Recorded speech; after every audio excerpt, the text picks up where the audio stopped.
Suivez votre programme avec Spécial Auto Garage. En ce moment, commandez bougies d'allumage automobile disponibles pour toutes les marques automobiles à partir de 1,99$ le prix. Pour nos services réparation, achetez en magasin votre article bougie d'allumage, bénéficiez de 0 frais pour les entretiens. Pour cela, appelez au plus 243 90 491 56 91. L'invité économique de ce matin de la chaîne francophone de Kinshasa de l'économie InfoSag, il s'appelle M. Dieu merci. Mais bizarrement, il est jeune, il a choisi la route des aînés. Les aînés, Kwame Nkrumah, tout le monde le connaît, l'ancien président sénégalais, ghanéen, qui avait vraiment cet esprit de réunir toute l'Afrique en une seule nation. Et du côté littérature ou des scientifiques, c'était Londres. Londres aimait ses heures parmi les grands. L'ancien président sénégalais aussi, Léopold Sédar Senghor, les gens qui ont amplifié cette philosophie du panafricanisme, l'Afrique comme un seul doigt, mais est-ce qu'aujourd'hui, les développements, parce que nous sommes dans une chaîne économique, les développements de l'Afrique, qu'est-ce que le bloc? Aujourd'hui, d'Accra à Niamey, toutes les capitales africaines, il y a beaucoup d'universitaires, mais le 5e continent, l'unique qui est en retard économique, c'est l'Afrique. On va dire d'abord bonjour à M. Bienvenu. Dieu merci. Bienvenue dans ce plateau de la chaîne francophone de l'Afrique francophone, InfoSag. Merci beaucoup, monsieur le journaliste. J'ai une bonne impression. C'est ma première fois d'être ici sur vos plateaux. En tout cas, je suis ravi. Et je crois qu'on va faire un bel échange. Vous avez choisi cette doctrine qui n'a pas un socle économique selon les autres, qu'on appelle le panafricanisme. Beaucoup plus l'activisme politique que le prend. La partie littéraire est en train de disparaître parce qu'il n'y a plus Sédar Senghor, il n'y a plus de ses aînés, ses heures. Mais vous, comme jeune, ici à Kinshasa, le panafricanisme a été monté au créneau avec les leaders nationaux, qui est héros national, Patrice Emery Lumumba, les Gizenga. Mais on est en 2024. Qu'est-ce qui vous donne encore cet esprit? Et il y a aussi le panafricanisme de développement qu'on appelle, j'ai reçu ici dans cette émission, le Norbert Yamba Yamba, qui est politique, qui aujourd'hui, il croit avec cette doctrine panafricaine. Mais, monsieur Dieu merci, qu'est-ce qui vous amène dans ça? L'Afrique ne vend pas, à part ses matières premières. Merci beaucoup, monsieur le journaliste. Vous savez, chaque génération est un nouveau peuple. Et donc, moi, je suis un nouveau peuple parce que je suis jeune. Et il y a un héritage, c'est que le panafricanisme, c'est une idéologie, c'est une philosophie qui est née, je crois, au lendemain du XVIIe siècle avec la traite des Noirs, où nos aïeux qui étaient déportés aux Amériques pour une main-d'œuvre aux Américains, ils étaient arrivés au bout. Parce qu'ils ont compris que leur dignité n'était pas respectée. Et ils ont revendiqué ces droits-là. C'est ainsi que le mouvement est né avec Marcus Garvey, d'une part, et d'autre part avec William Dubois. Ben, la démarche de Marcus, c'était que, en revendiquant, nous ne pouvons pas rester sur un sol qui nous est étranger. Par conséquent, nous devons plutôt reculer. Et ce mouvement-là, il a appelé ça « Back to Africa ». Donc, il a encouragé les Africains de ces temps-là de retourner en Afrique pour commencer une nouvelle vie. Dans les Amériques, il y a aussi Martin Lee qui a fait, il y a aussi Luther King qui a essayé un peu le mouvement civique. Mais est-ce que les États, c'est la couleur de peau ou le panafricanisme que vous prônez, c'est par la couleur de peau ou c'est des valeurs sociétales? Je crois que si l'on reste sur la couleur des peaux, on va commettre beaucoup d'amalgames. Parce que l'Afrique n'est pas constituée que de la peau noire aujourd'hui, de la mélanine noire. Il y a aussi les Africains qui ont la peau blanche, qui ont la mélanine blanche. Nous avons une partie qui nous rend aussi aujourd'hui la fierté, qui est le Maghreb. Nos compatriotes africains, marocains, tunisiens, qui sont dans ces continents de 55 États. À ce titre, vous conviendrez avec moi que ce n'est plus question de la couleur des peaux. C'est plutôt cette philosophie-là qui vient d'une histoire commune d'un peuple qu'on appelle africain. Ça veut dire aujourd'hui, l'Afrique est constituée de plus ou moins 54 pays. 55, voilà. Qui est Soudan du Sud. Mais ce qui nous unit, c'est cette histoire commune-là. On a connu d'abord la traite des Noirs et ensuite on a connu l'esclavage avec la colonisation. Et donc c'est ça notre leitmotiv aujourd'hui. La descendance africaine aujourd'hui a porté cela dans son cœur. Pourquoi? Nous ne sommes pas ici dans une démarche anti-occidentale. Nous ne manifestons pas un sentiment de rejet à nos frères occidentaux, mais nous voulons juste communier, nous voulons juste mettre ensemble les potentiels que nous avons. Et qu'est-ce qui bloque le développement économique de ces continents? En potentiel, les gens disent que c'est des scandales en matière première. La démographie, on dit aussi 65% de la population africaine est moins de 40 ans. Sont jeunes, oui. Alors, ces atouts-là, comment fait-il que l'Afrique francophone que vous prenez, l'Afrique panafricaine, l'esprit panafricanisme que vous prenez, n'arrive pas à faire ces continents une solution pour les autres continents du monde? Merci beaucoup pour cette question. J'aime bien dire que le problème de l'éducation, c'est que l'éducation nous a transmis quoi penser, mais l'éducation a manqué de nous transmettre comment penser. Et moi, ne faisant pas exception des Congolais, je crois que je suis dans une démarche qui est celle de comprendre comment. Je suis dans une démarche de comment. J'ai quitté l'étape de quoi penser. Maintenant, je suis à un niveau de comment penser. Alors, comment penser? La réflexion tourne autour de la perception que l'on a. En Afrique, nous continuons à penser que le futur, c'est toujours un passé recommencé. Et c'est là que nous avons tort.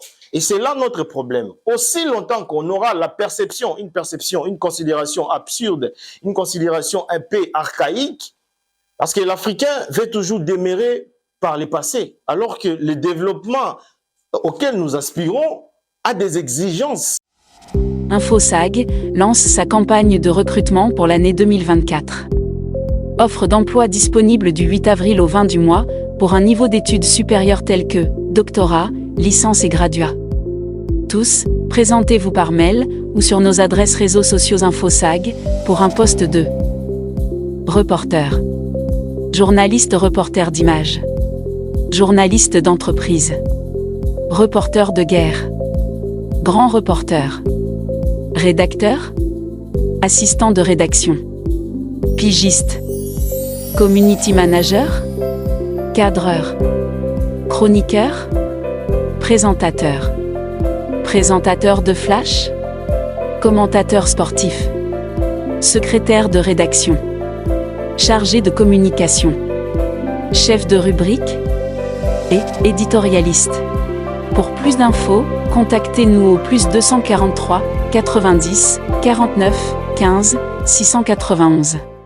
Qu'est-ce que ces exigences-là, quelles sont les améliorations que vous apportez avec ce courant et de la nouvelle génération des panafricains que vous êtes par rapport aux problèmes réels de la société africaine, qui est le problème économique?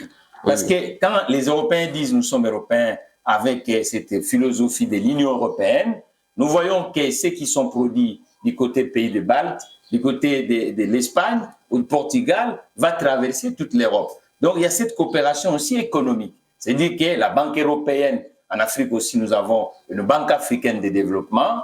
Le Banque européenne d'investissement, nous voyons qu'au niveau du continent européen, il y a vraiment un avancement économique. Mais aujourd'hui, Banque africaine de développement, l'Afrique, on voit que les productions qui sont produites, par exemple, du côté des Zimbabwe, pour atteindre Kinshasa, c'est tout un problème. Beaucoup de barrières en termes douanières. Maintenant, cet panafricanisme, ça reste uniquement du slogan où il faut aller vraiment dans la partie qui nous manque, la partie économique. Oui, merci beaucoup. Je comprends que vous sortez de la formation économique. Ça veut dire que vous aimez beaucoup plus ce qu'on appelle le pragmatisme.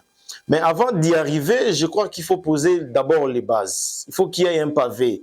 Les pavés, c'est que je reprends mes propos. J'étais en train de parler de la perception que l'on a sur beaucoup de choses. Et c'est ce qui constitue un frein pour nous, pour le développement congolais, et en particulier et en général pour le développement africain. Pourquoi je parle de la perception? Ça veut dire quoi? Parce que nous aspirons au développement. Alors, le développement met en place un certain nombre de critères auxquels nous devons accéder facilement. Mais malheureusement, nous nous abstenons. Pourquoi? En raison de nos cultures, nous les Africains, je parle des Africains, les Africains, dans l'Afrique, il y a les Congolais. Nous les Africains, nous abstenons. Nous pensons nous avons une culture qui serait différente des autres. Ça, peut-être ça, c'est un autre débat. On va en parler une autre fois. Donc, concrètement, ce qui réfrène d'abord, ce qui commence par réfréner notre développement, c'est la perception. Les jours où on change la perception que l'on a sur beaucoup de choses, dans beaucoup de secteurs, on va changer, on va évoluer. Alors, par rapport au panafricanisme, parce que lorsque vous lisez cette notion du panafricanisme, il y a beaucoup d'événements qui ont monté au créneau ces mouvements. Elle reste uniquement historique, ce panafricanisme. C'est ce que je veux dire qu'il faut que vous essayez un peu de nous changer les logiciels. Justement. Parce qu'aujourd'hui, quand on parle de l'Europe de Gaulle et de Mitterrand, ce n'est pas l'Europe de Macron et l'actuel Premier ministre espagnol. Je crois que ça évolue. Je dis qu'aujourd'hui, il y a un avionneur européen qu'on appelle Airbus. Donc, il y en a qui font, par exemple, la partie mécanique, il y en a qui font la partie électronique, mais c'est une compagnie d'ensemble. Oui. En Afrique, avec cette philosophie panafricaine, on avait, par exemple, Air Afrique. Il est où cet avionneur africain? Donc, ça reste un peu chez les progressistes. On dit, bon, tiens, c'est un slogan. C'est dit qu'il n'y a pas un socle économique, il n'y a rien. Jusqu'ici, ça reste un slogan. Mais nous venons avec une nouvelle dynamique. Nous voulons changer cette donne-là. Vous qui êtes-vous? Les jeunes. Les jeunes par quelle plateforme? Les jeunes par le mouvement qui s'appelle Mouvement fédéraliste et panafricain. Qui est né où? Accra, parce qu'Accra a toujours été en avance. Qui est né voilà. À Kinshasa? Effectivement, ça nous vient de l'Accra. Nous avons notre mentor qui est le professeur Djoumé qui reste aux États-Unis. Et donc, c'est lui qui nous a intéressés dans ce format-là du panafricanisme aujourd'hui. Alors, vous parlez de l'économie. Et exactement, il faut qu'on en parle. L'économie, le développement. Ce qui nous a réfréné, et il y a même des penseurs qui ont déjà donné cette conclusion-là. Ils ont dit l'Union africaine n'a pas reçu parce que l'Union africaine n'a pas viser l'aspect économique. Nous sommes beaucoup plus restés sur l'aspect politique. Je pense que ça en valait la peine parce qu'on ne peut pas mettre les pieds sur une deuxième marche sans commencer par la politique. Parce que la politique gère l'économie. Non, cher Dieu merci. La politique, c'est une façon de faire. Et la politique, il faut ne pas ignorer les approches économiques. C'est-à-dire qu'aujourd'hui, la politique, il faut avoir des moyens humains, des moyens matériels et le moyen de philosophie. Mais si aujourd'hui, et c'est ça le refrain un peu des Africains, où on dit toujours la politique doit précéder. Mais un politicien, au moment des campagnes, il a besoin de t-shirts, c'est de l'économie. Un politicien, pour aller faire un programme, il a besoin de l'audiovisuel, c'est de l'économie. Il a besoin de livres, ainsi de suite, c'est de l'économie. C'est-à-dire que l'économie précède tous nos actes. Donc, il ne faut pas que nous restons où on va dire que l'économie va être le parent pauvre, on dit on va faire la politique. Mais la politique, on fait avec des hommes. Mais les hommes, il faut des moyens. Donc, comment vous allez manipuler les courants politiques sans avoir les approches économiques? Effectivement, il nous faut un moyen. Vous avez illustré l'exemple de l'Union européenne. L'Union européenne est allée sur cette même base-là, politique et économie. Oui. C'est-à-dire que c'est dans la politique c'est comme une réflexion, mais cette réflexion-là doit apporter des capitaux. Et nous avons aussi des moyens en Afrique. Nous avons des moyens. Qui restent en potentiel, mais du point de vue concret, la jeunesse africaine prend toujours le pirogue dans le large des Méditerranéens pour aller chercher les Dorado ailleurs. Aujourd'hui, dans le continent, vous ne verrez pas un Malien qui vient travailler à Kinshasa. Or que quand vous êtes aux États-Unis, en Amérique ou en Asie, vous allez voir les différentes nationalités cohabitent pour les intelligences. Or, l'Afrique aujourd'hui est restée mono-État, ainsi de suite. Ça, vous les panafricains, est-ce qu'autour de vous, aujourd'hui, il y a des industriels africains que vous pensez que pour matérialiser cette doctrine, il faut un socle? Justement, vous savez, dans l'Union africaine, tout cela a été prévu. Parce que si vous révisez l'Union africaine, vous allez trouver qu'il y a eu un schéma qui a été donné. Ce schéma-là devrait commencer par aujourd'hui. Dieu merci, nous avons adhéré à la zone de libre-échange, il y a 4 étapes dans cela. Mais nous avons d'abord adhéré, la ZLECAf, nous avons d'abord adhéré dans ça. Mais le problème, c'est que nous, par moment, j'ai l'impression, ça c'est une responsabilité que j'assume, nous avons l'impression de mettre la charrue devant le bœuf. Et ce qui nous constitue tout à fait un problème. C'est comme ça que nous avons tout le temps à patauger pour s'en sortir, nous en sortir. Ça, c'est une difficulté que nous avons. Même quand vous regardez, aujourd'hui, l'Union africaine est gérée, je dirais, sur le plan économique par l'Union européenne. C'est-à-dire c'est l'Union européenne qui finance l'Union africaine. Mais est-ce un vrai problème? Est-ce que nous pouvons refuser que les autres nous apportent leur appui? Mais la question, c'est que... La main qui donne. Effectivement, c'est la main qui domine, mais il ne faut pas voir les choses dans cet angle-là. Vous pouvez toujours m'aider, mais quitte à ma responsabilité d'avoir une bonne gestion. 64 ans, une bonne gestion. Toujours qu'on vous aide. Ça veut dire que là, vous êtes dans l'idéalisme. L'idéalisme voudrait que nous soyons propulsés par nos propres ailes. Mais la réalité, ce n'est pas ça. Moi, je ne suis pas en train d'encourager que l'Union africaine continue à fonctionner sur des moyens européens. Dakar a toujours été en avance. J'ai vu, par exemple, l'intitulé, le gouvernement du président Diofal, il dit, au lieu de dire au ministère des Affaires étrangères, il commence par l'intégration africaine et affaires étrangères. Est-ce qu'au niveau de Kinshasa, il y a Mme Toulouka va changer aussi cet intitulé de cette philosophie de la politique extérieure de la République démocratique du Congo?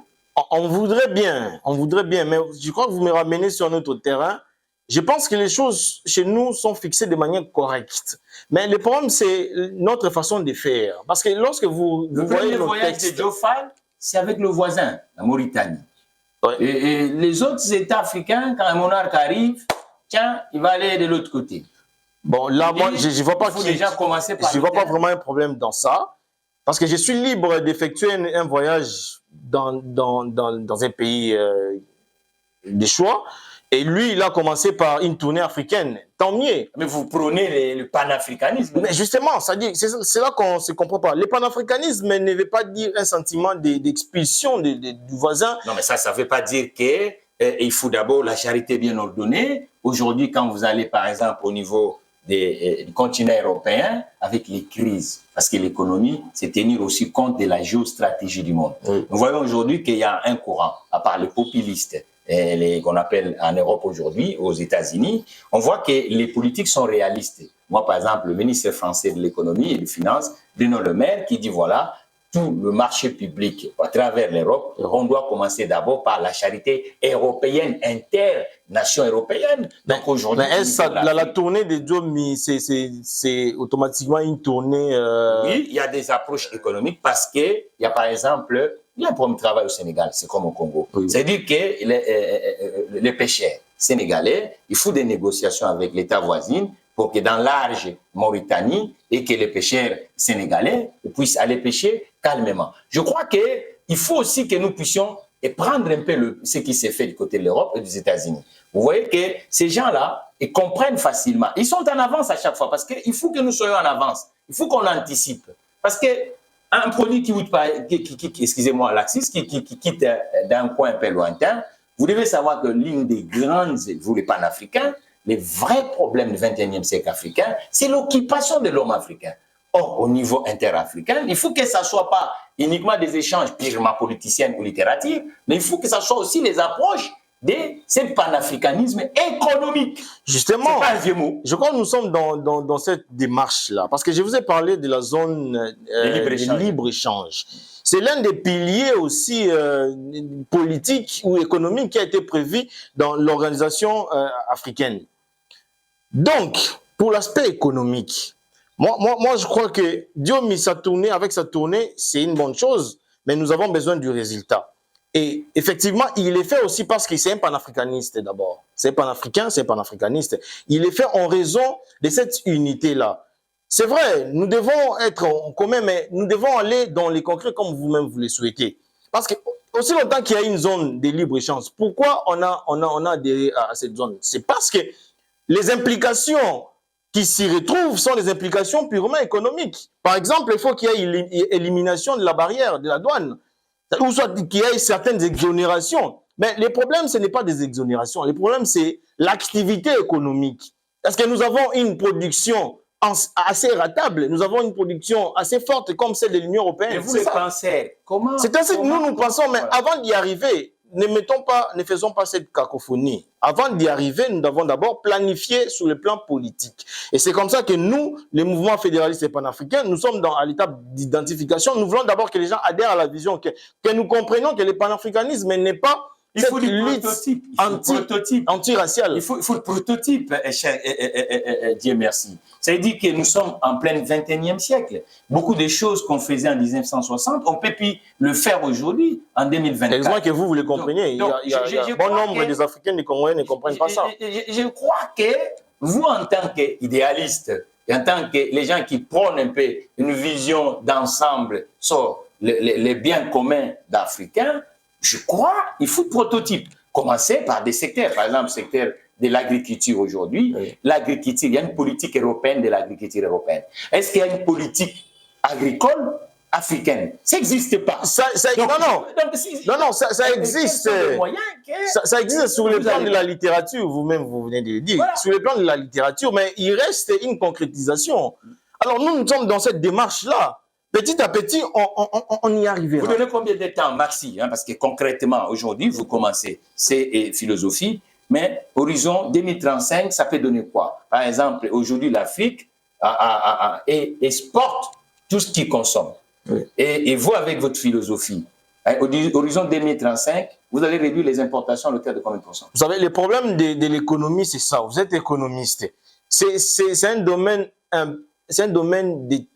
comment ça s'appelle ça? C'est un domaine technique. Ouais. Vous savez, on peut bien avoir des discours, mais pour matérialiser cela, il faut avoir des moyens. Il faut matérialiser. J'ai compris votre philosophie, vous me ramenez toujours à cet aspect-là des moyens. Mais est-ce que nous n'avons pas les moyens en Afrique? Mais qu'est-ce qui manque? Au-delà des moyens, c'est maintenant la volonté qui nous manque. Et nous sommes justement aussi à ce niveau-là. Ça doit commencer par où? Ça doit commencer par un Congolais, un Africain qui va oser à changer les choses. Parce que changer les choses, c'est... Nous avons des textes. Dans tout... Si vous sillonnez le continent africain, il y a des textes. Mais les textes auxquels nous avons même nous-mêmes la difficulté de les appliquer comme il fallait. Et c'est ça qui nous bloque. Avant d'avoir des moyens, il faut d'abord que la conscience, les minds travaillent. Nous avons un souci. Sur le temps, les bonnes choses ne dirent jamais. Aujourd'hui, c'était autour des... Qu'est-ce qui bloque les développements économiques de ces continents qu'on appelle ces continents africains? Maintenant, le caméra est là. Monsieur Dieu merci. Qu'est-ce qui bloque? Parce que ceux qui nous suivent à Niamey, ceux qui nous suivent du côté de Marrakech, ceux qui nous suivent du côté de Accra, ceux qui nous suivent à Dakar, à Kinshasa et même à Brazzaville, à Poto-Poto, ils veulent comprendre qu'est-ce qui bloque les développements économiques de ces continents. Merci beaucoup. Ce qui nous bloque, je l'ai dit à l'introduction, ça a été mon mot introductif de l'émission, j'ai dit c'est la perception. Nous devons changer notre perception culturelle. Aussi longtemps que nous aurons la perception culturelle archaïque, pendant que les sociétés évoluent, nous allons toujours demeurer en train de patauger. Ce qui réfrène le développement africain, c'est d'abord cette perception dans l'homme. Nous avons un problème d'homme. L'homme en lui, il y a un problème. Alors, dégager les sentiments qu'il a, ça serait un problème. C'est-à-dire, aussi longtemps que nous continuons dans ça, c'est comme ça que moi je souhaite, j'adjure en tout cas à tous les peuples africains et de manière générale, en particulier les Congolais, nous devons changer la perception sur beaucoup de choses. Nous avons des considérations très absurdes et c'est ce qui nous bloque. Voilà. Le Premier ministre a été nommé par le président de la République, mais à quand est-ce que le gouvernement sera mis en place? Nous sommes dans des consultations, pourquoi? Parce que tout le monde veut un positionnement. Et c'est ça le problème. Nous voulons des positions, mais nous ne voulons pas agir. Dans l'effectivité, nous ne voulons pas agir. Nous avons un problème d'hommes dans ces pays. Et c'est comme ça que le pays est malade. Jusqu'à quand ce refrain des d'hommes, et pourtant 100 millions d'habitants? Vous savez, c'est une question difficile à répondre. Moi, je ne suis pas quelqu'un de ceux-là qui invente des réponses. C'est une question difficile. À quand? C'est lorsque nous allons changer des perceptions. Et heureusement qu'aujourd'hui, il y a bon nombre des Africains ou même des Congolais qui se détache un peu de cette perception-là culturelle que nous avons. Nous voulons le développement a des critères, mais nous ne voulons pas accéder à ces critères-là. Nous restons toujours par le passé. Nous pensons que, parce que le développement a ces exigences-là sont foutent en tout cas, les exigences du développement sont foutent de la perception culturelle d'un pays. Si vous voulez le développement, accédez aux critères que le développement vous met à votre disposition. Aussi longtemps qu'on va continuer à s'obstiner, disant que nous avons des valeurs propres. Justement, nous avons des valeurs propres à nous. Ça ne va pas. Il n'y aura pas des autoroutes financées par la contribution du panafricanisme. On va pas évoluer. Le peuple en a besoin que vous, le penseur, vous puissiez maintenant pondre les ingrédients qui peuvent permettre que le développement de l'homme. C'est ainsi qu'il nous faut des réflexions, de temps en temps des réflexions. Alors, nous vous remercions, cher Dieu, merci pour avoir honoré cette chaîne francophone de l'économie qui est maître à Kinshasa. Pour moi, aussi une occasion. Merci beaucoup, messieurs les journalistes. InfoSag, première chaîne des entrepreneurs et investisseurs en République démocratique du Congo.